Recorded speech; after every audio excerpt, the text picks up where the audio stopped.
Believe it or not, even after both parties sign the purchase agreement, it's still not 100% final. Negotiations may continue for several reasons.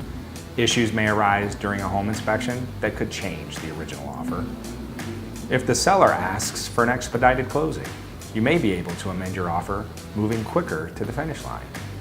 Closing timelines and possession of the property are points of interest and impact negotiations. And let's not forget, the appraisal results can also alter the original offer. The property's value and/or condition affect financing options. And having several options for financing, like renovation lending, is helpful in these circumstances since property condition is not an issue with renovation loans. The more options you can consider when buying a home, the more likely you are to have your offer remain valid all the way through closing. Get educated. We can teach. Ask us how.